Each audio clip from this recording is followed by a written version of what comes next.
Assalamualaikum warahmatullahi wabarakatuh. Perkenalkan kami dari kelompok 4, kelas Auditing 2, Fakultas Ekonomi dan Bisnis Universitas Syarsi. Topik yang akan kami bahas pada kali ini adalah audit siklus persediaan dan penggunaan. Next.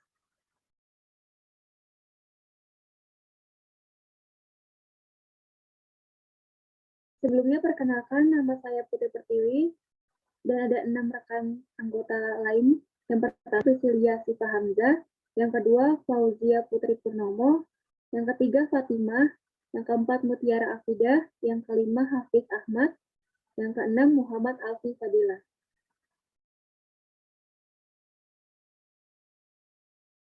Pada pembahasan audit siklus persediaan dan penggunaan, ada 7 pembahasan. Yang pertama, fungsi bisnis dalam siklus serta dokumen dan catatan terkait.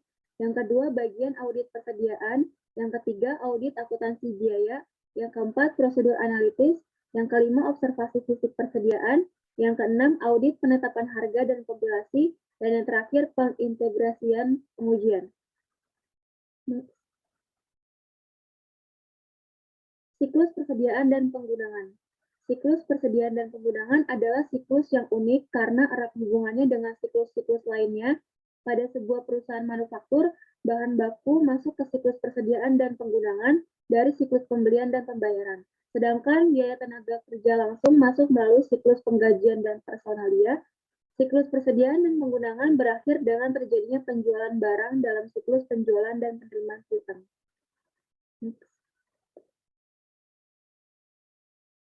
Adapun faktor-faktor yang mempengaruhi kompleksitas pengauditan persediaan dan penggunaan. Faktor yang pertama, persediaan seringkali merupakan akun dengan saldo terbesar dalam neraca. Faktor yang kedua, persediaan seringkali berada pada lokasi yang berbeda atau tersebar, sehingga menyulitkan pengawasan dan perhitungannya. Faktor yang ketiga, persediaan barang tertentu seperti berlian, bahan kimia, dan suku cadang peralatan elektronik sering menyulitkan auditor untuk mengobservasi dan menilainya. Faktor yang keempat, penilaian persediaan kadang-kadang juga sulit apabila diperlukan penaksiran atas barang yang sudah usang dan apabila biaya manufaktur harus dialokasikan ke persediaan. Faktor yang terakhir, terdapat beberapa metode penilaian persediaan yang diakui oleh standar akuntansi keuangan dan sejumlah entitas menerapkan metode penilaian yang berbeda untuk sejumlah entitas menerapkan metode penilaian yang berbeda untuk berbagai jenis persediaan. Selanjutnya akan dijelaskan oleh Priscilia.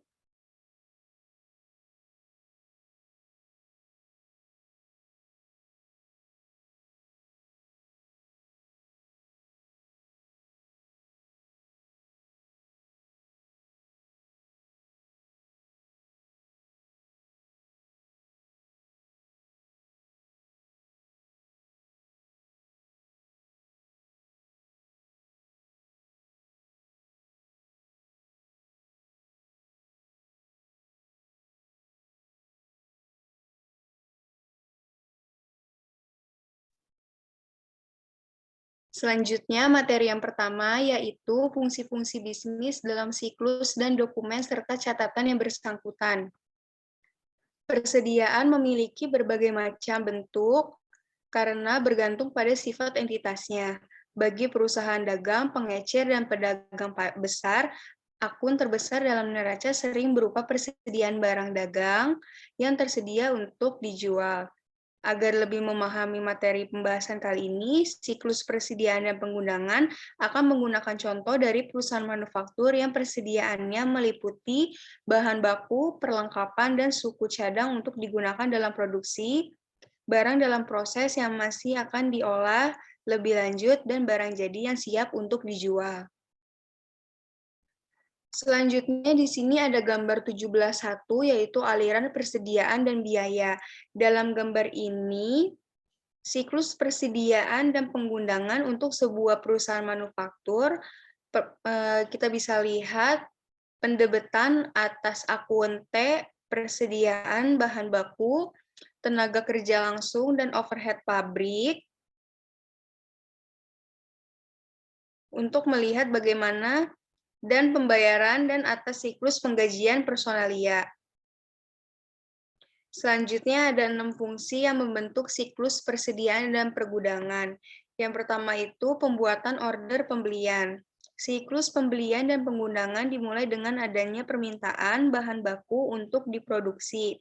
Pengendalian yang memadai perlu diciptakan apakah pembelian persediaan untuk bahan baku dalam perusahaan manufaktur ataukah barang jadi dalam perusahaan dagang.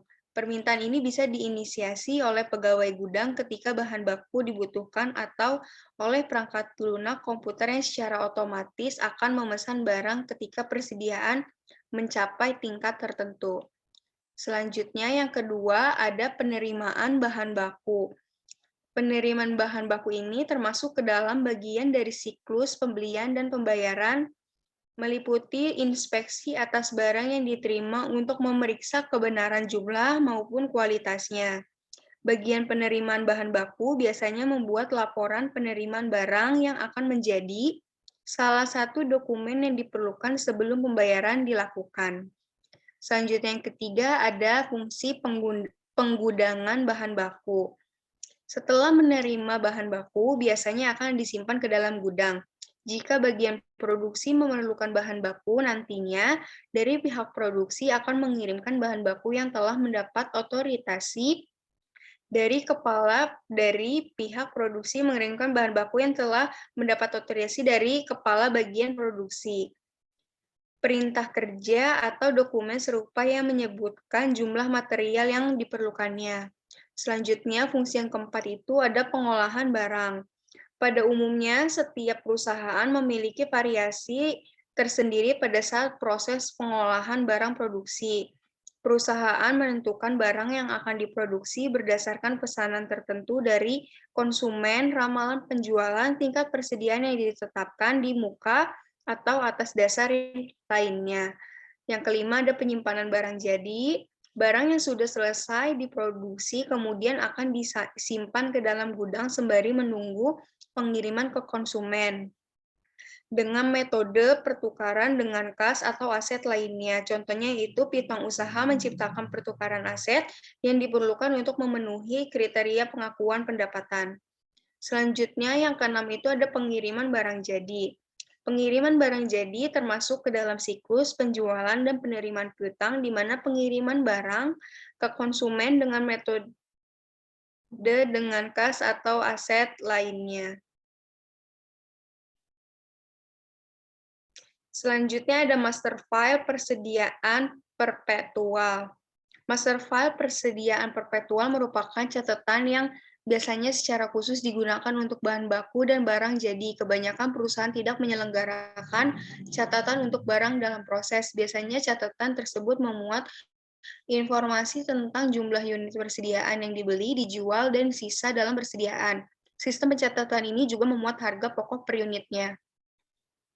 Selanjutnya di sini ada gambar fungsi-fungsi bisnis dan aliran fisik persediaan sejak dari pembelian bahan baku hingga ke pengiriman barang jadi ke konsumen.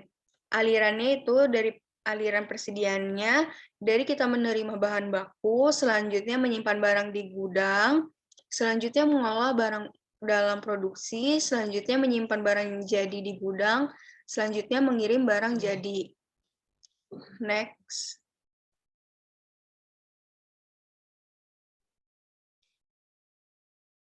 Topik yang kedua ada bagian audit persediaan.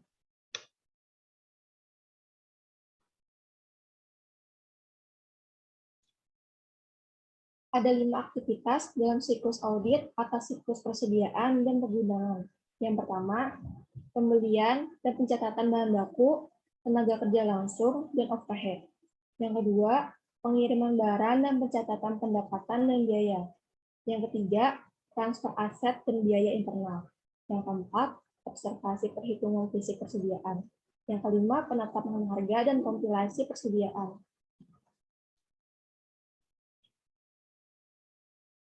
Di sini ada gambar 17.3 mengenai pengauditan persediaan. Dari bagian audit, yang pertama itu ada pembelian dan pencatatan bahan baku, tenaga kerja langsung, dan overhead. Yang kedua, transfer aset dan biaya internal. Yang ketiga, pengiriman barang dan pencatatan pendapatan dan biaya. Yang keempat, observasi perhitungan fisik persediaan. Dan terakhir, ada penetapan harga dan kompilasi persediaan. Lalu untuk siklus yang diuji itu ada pembelian dan pembayaran serta penggajian dan personalia. Yang kedua, ada persediaan dan penggunaan. Yang ketiga, penjualan dan pengumpulan piutang. Yang keempat, persediaan dan penggunaan. Yang terakhir, ada persediaan dan penggunaan juga.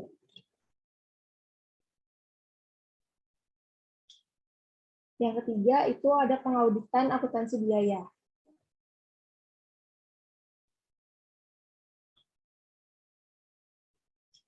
Pengendalian akuntansi biaya. Pengendalian akuntansi biaya adalah pengendalian yang berhubungan dengan pemrosesan yang mempengaruhi persediaan fisik dan penelusuran biaya terkait dari suatu bahan baku diminta hingga produk selesai dibuat dan ditransfer ke penyimpanan. Pengendalian tersebut dapat dibagi menjadi dua kategori luas. Yang pertama, ada pengendalian fisik terhadap bahan baku, barang dalam proses, dan persediaan barang jadi. Yang kedua, ada pengendalian terhadap biaya terkait. Selanjutnya, ada pengujian akuntansi biaya. Yang pertama itu ada pengendalian fisik atas persediaan. Yang kedua, dokumen dan catatan transfer barang. Yang ketiga, ada masterfile persediaan perpetual. Dan yang terakhir, catatan harga pokok per unit.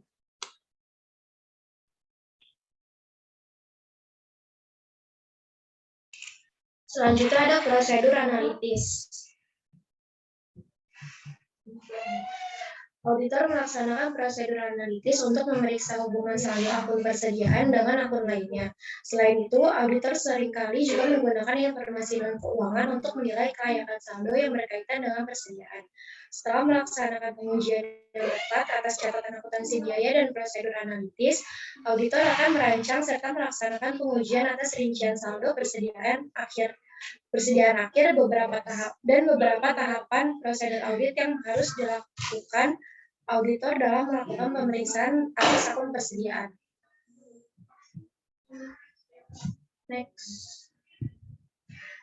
Di sini ada tabel untuk prosedur analitis untuk siklus persediaan dan penggudangan. Prosedur analitis yang pertama, membandingkan presentase laba kotor dengan tahun lalu, kemungkinan salah sajinya lebih atau kurang saji persediaan dan harga pokok penjualan.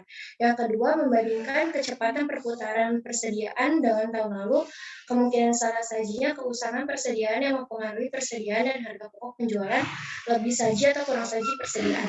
Yang ketiga, membandingkan harga pokok per unit dengan tahun lalu, kemungkinan salah sajinya itu lebih atau kurang saji harga pokok per unit yang mempengaruhi persediaan dan harga pokok penjualan. Yang terakhir itu membandingkan biaya produksi tahun ini dengan tahun lalu, kemungkinan salah sajinya itu kesalahan penyajian harga pokok per unit untuk persediaan, terutama biaya tenaga kerja langsung dan overhead pabrik yang mempengaruhi persediaan dan harga pokok penjualan. Next. Selanjutnya ada observasi fisik persediaan. Pertama, auditor harus menilai risiko bisnis klien dalam memahami kondisi sifat bisnis, pengaruh industri klien terhadap perusahaan. Kemudian, auditor harus memutuskan salah saji yang dapat ditoleransi dan risiko inheren. Lalu selanjutnya, auditor harus menerima efektivitas metode perhitungan klien. Untuk memenuhi persyaratan itu, auditor harus hadir saat klien melakukan penghitungan fisik, mengamati prosedur penghitungan klien, mengajukan pertanyaan mengenai prosedur penghitungannya, dan melakukan pengujian atas perhitungan fisik independen. Titik yang paling penting adalah terdapatnya pemisahan tugas.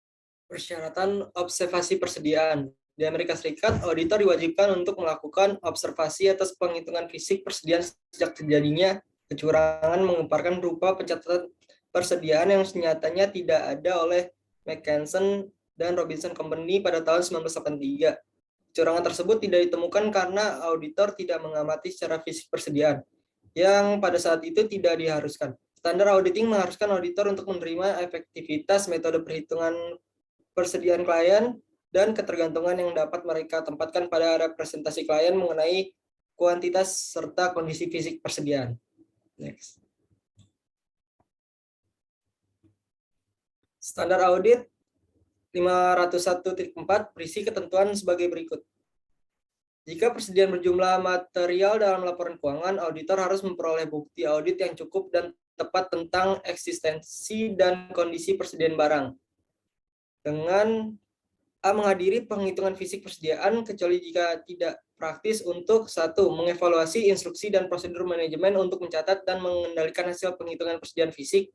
2. Mengobservasi pelaksanaan prosedur penghitungan yang dibuat oleh manajemen. 3. Menginspeksi persediaan. 4. Menguji penghitungan fisik atau last count. B. Melaksanakan prosedur audit atas catatan persediaan final untuk menentukan apakah catatan tersebut mencerminkan hasil penghitungan fisik aktual. Next. Keputusan auditor.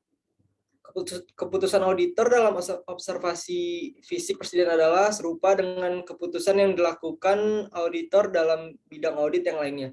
Keputusan tersebut meliputi pemilihan prosedur audit, keputusan tentang prosedur saat yang dilakukan, penentuan ukuran sampel, dan pemilihan unsur-unsur yang akan 3 hal terakhir akan dijelaskan di bawah ini.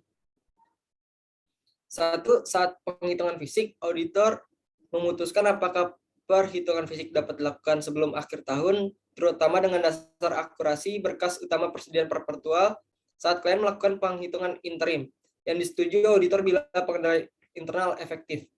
Auditor pada saat itu melakukan pengamatan atas perhitungan persediaan dan menguji transaksi yang tercatat dalam pencatatan persediaan dari tanggal perhitungan hingga akhir tahun. 2. Ukuran sampel. Jumlah jenis persediaan yang harus dihitung auditor seringkali sulit ditentukan karena auditor harus berkonsentrasi untuk mengamati prosedur klien agar memudahkan jumlah sampel dalam pengamatan fisik dapat diambil dari jumlah total jam yang dihabiskan, bukan jumlah jenis persediaan yang dihitung. 3. Pemilihan unsur. Saat auditor melakukan pengamatan atas perhitungan persediaan, mereka harus berhati-hati dalam 1. Mengamati perhitungan item-item yang paling signifikan dan sampel representatif dari item persediaan yang umum. 2. Menyelidiki item yang mungkin telah usang atau rusak. 3. Membahas dengan manajemen menyangkut alasan mengeluarkan setiap item yang material. Next. Pengujian observasi fisik. Bagian terpenting dalam pengamatan persediaan adalah menentukan apakah perhitungan fisik yang dilakukan sesuai dengan instruksi klien agar dapat dilakukan secara efektif. Maka auditor perlu hadir pada saat perhitungan dilakukan. Saat personil yang menghitung tidak menjalankan instruksi, auditor harus menghubungi personil tersebut agar menyelesaikan persoalan ini atau memodifikasi prosedur pengamatan. Misalnya, jika prosedur mengharuskan satu tim menghitung persediaan dan tim kedua menghitung kembali untuk menguji akurasinya, maka auditor harus menginformasikan kepada manajemen jika kedua tim ini bekerja bersama-sama.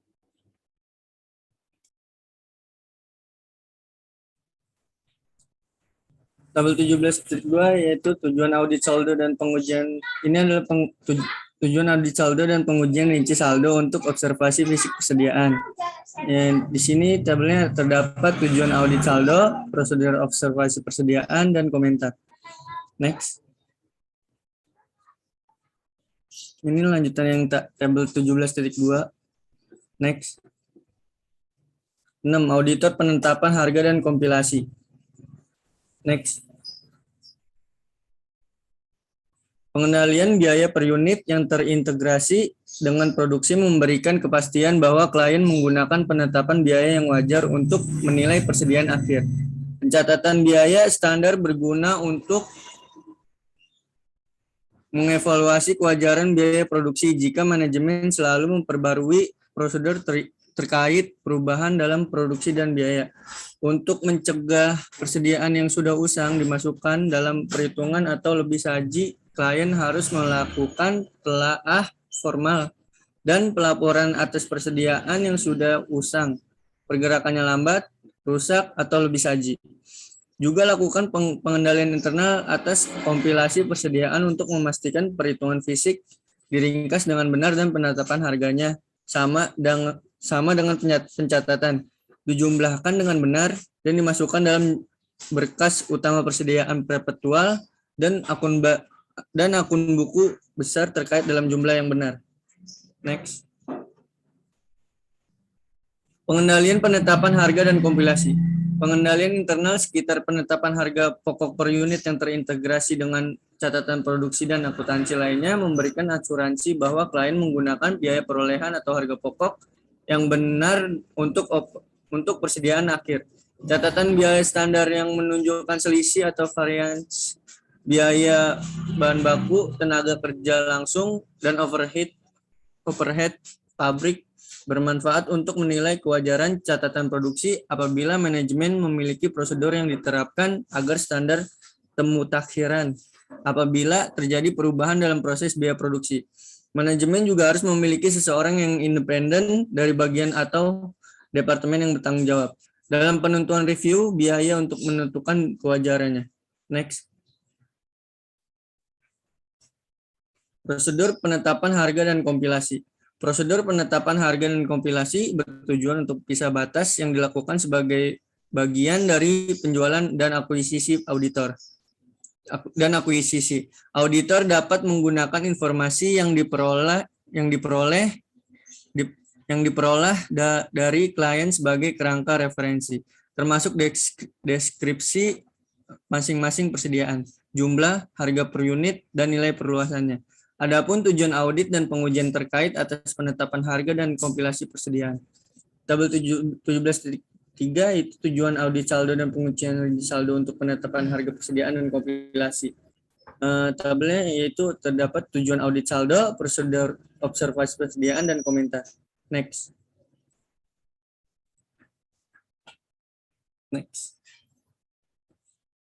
Ini lanjutan yang 17.2. Next. Penilaian persediaan. Auditor juga harus memperhatikan 3 hal, yang dimana pertama itu adalah metode harus sesuai dengan SAK. Kedua, penerapan metode harus konsisten dari tahun ke tahun. Ketiga, biaya persediaan versus hasil pasar harus dipertimbangkan. Dan dalam memverifikasi penetapan harga, persediaan bergantung pada barang yang dibeli dan diproduksi. Selanjutnya, penetapan harga persediaan yang dibeli. Dalam penilaian persediaan yang dibeli, auditor juga harus menentukan apakah klien menggunakan LIFO, FIFO, atau rata-rata pertimbangan dan metode penelitian lainnya. Auditor juga harus menentukan biaya-biaya yang dimasukkan dalam penelitian suatu jenis persediaan.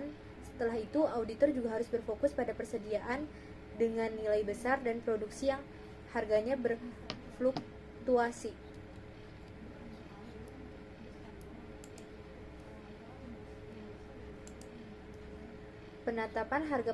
Dan selanjutnya ada penetapan harga persediaan yang diproduksi. Dalam menetapkan harga persediaan yang diproduksi, auditor juga harus mempertimbangkan biaya per unit atas bahan baku dan jumlah unit yang diperlukan dalam memproduksi setiap unit output.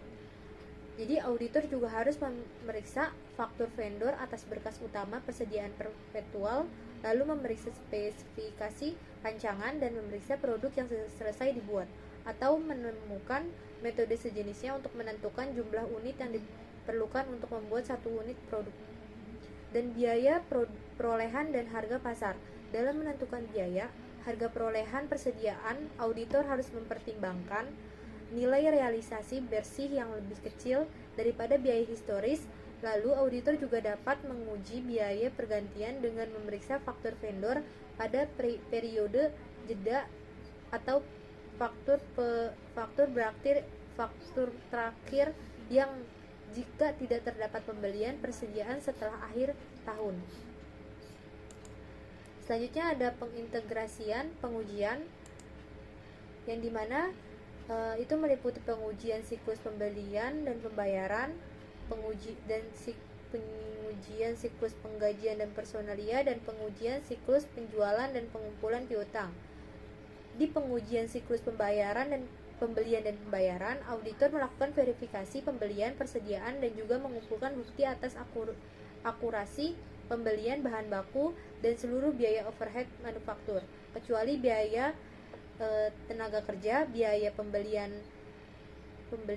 mengalir ke harga pokok penjualan dan menjadi bagian terbesar dari persediaan akhir bahan baku, bahan setengah jadi dan barang jadi. Di pengujian siklus penggajian dan personalia, auditor juga melakukan verifikasi pada biaya tenaga kerja langsung pada kondisinya sama diterapkan seperti dalam pembelian, dan kebanyakan pencatatan akuntansi biaya untuk biaya tenaga kerja langsung atau tidak langsung dapat diuji sebagai bagian dari audit siklus penggajian dan personalia. Selanjutnya ada pengujian penjualan dan pengumpulan piutang, di mana pengujian audit dalam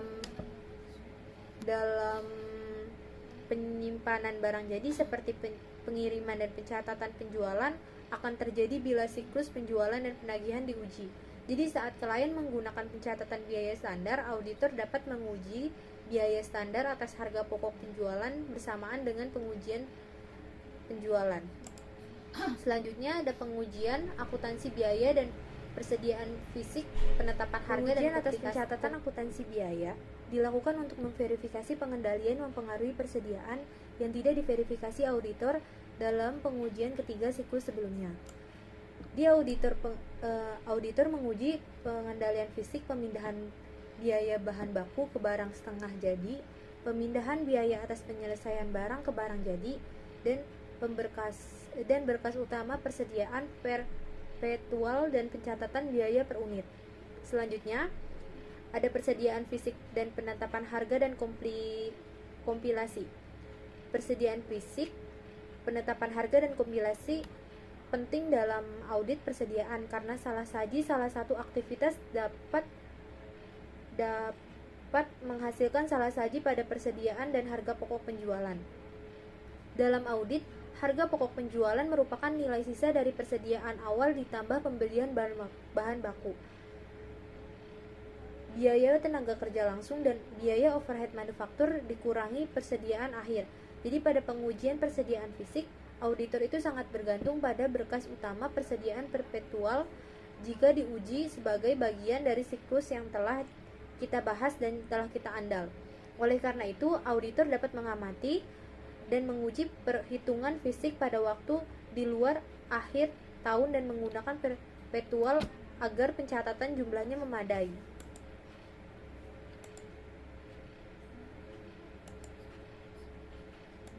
Kesimpulannya, pada bab ini kita membahas tentang pengauditan atas siklus persediaan dan penggudangan.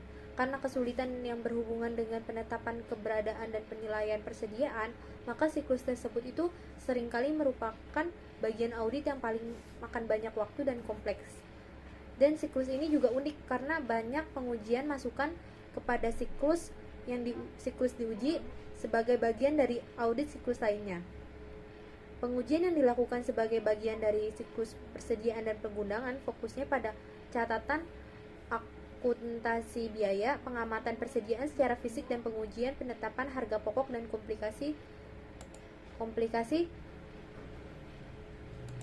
komplikasi akhir persediaan. Pertanyaan dari beberapa kelompok. Pertanyaan dari kelompok pertama, yaitu bernama Poni Melati Apriansyah dengan NPM 121201961. Pertanyaannya, apa saja salah saji yang mungkin terjadi dalam siklus persediaan dan penggunaan? Salah saji yang pertama itu bisa lebih saja atau kurang saja atas persediaan dan harga pokok penjualan. Persediaan usaha yang mempengaruhi persediaan dan harga pokok penjualan lebih saja atau kurang saja atas persediaan. Lebih saja atau kurang saja atas biaya per unit yang mempengaruhi persediaan dan harga pokok penjualan. Salah saji dalam kompilasi biaya per unit atau perluasannya mempengaruhi persediaan dan harga penjualan. Selanjutnya, salah saji atas biaya per unit persediaan, terutama biaya tenaga kerja dan overhead manufaktur yang mempengaruhi persediaan dan harga pokok penjualan. Dan yang terakhir, salah saji dalam kompilasi biaya per unit atau perluasannya yang mempengaruhi persediaan dan harga penjualan. Next.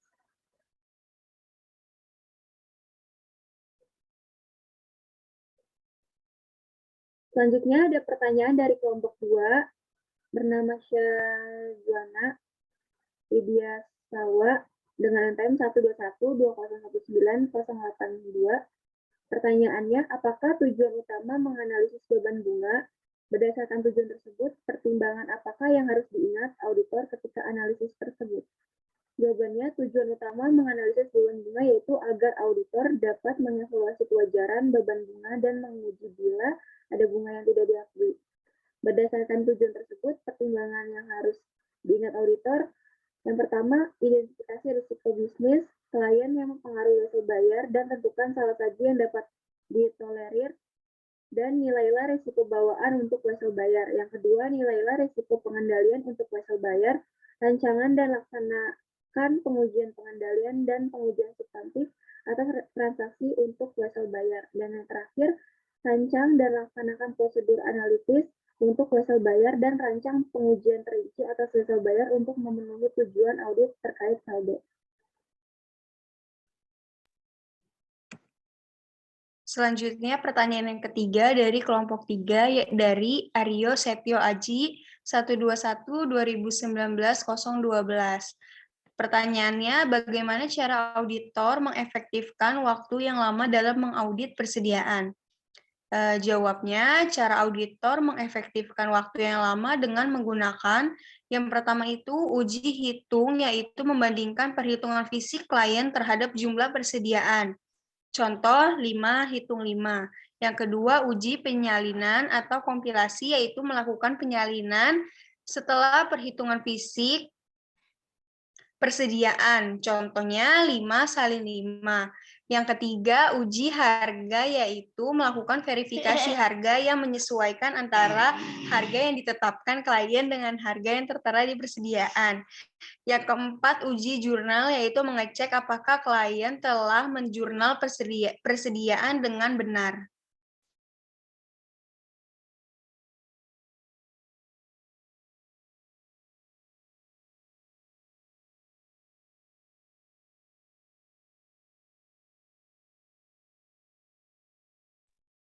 Selanjutnya ada pertanyaan dari kelompok 5, Devi Cardella Fetti dengan NPM 121-2019-018. Pertanyaannya, apa siklus persediaan merupakan bagian paling sulit dan menghabiskan banyak waktu dalam audit? Jika iya, mengapa?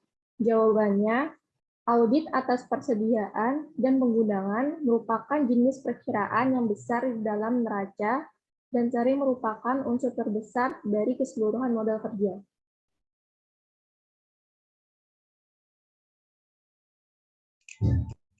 Selanjutnya ada pertanyaan dari kelompok 6, Inggar Kayala Utami Fauzi 121-2019-034. Mengapa audit persediaan membutuhkan waktu yang lama?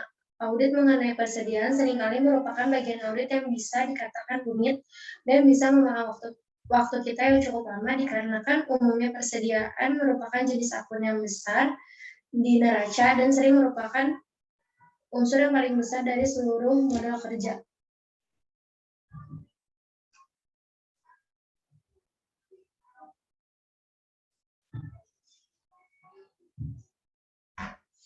Selanjutnya ada pertanyaan dari kelompok 7, Resti Kurniawati 121-2019-067.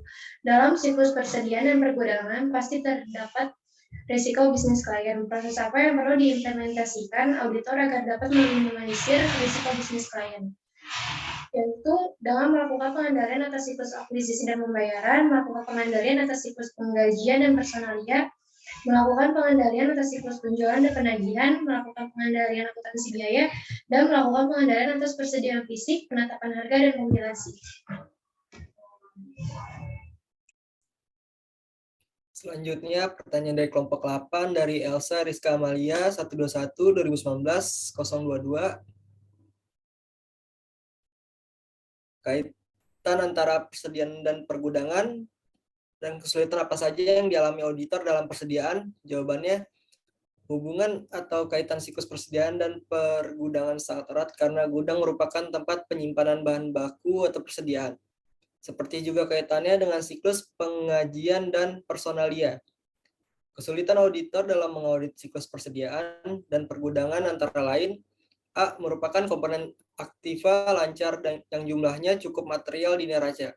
B. Besarnya nilai persediaan langsung mempengaruhi kos barang yang dijual. C. Verifikasi kuantitas, kondisi, dan nilai persediaan merupakan tugas yang sangat kompleks. D. Fisiknya. E. Berbagai macam persediaan menimbulkan kesulitan bagi auditor untuk mengaudit. F. Terdapat beberapa metode penilaian persediaan.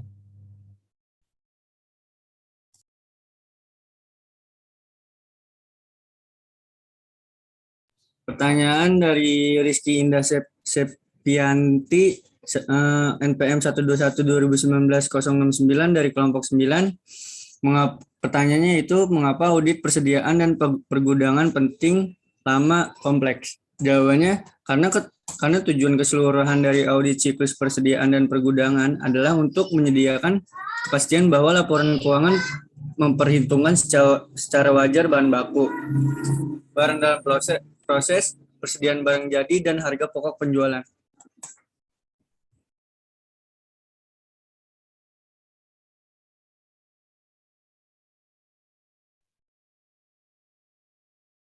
Sekian dari kelompok 4. Mohon maaf bila ada salah kata. Terima kasih. Wassalamualaikum warahmatullahi wabarakatuh.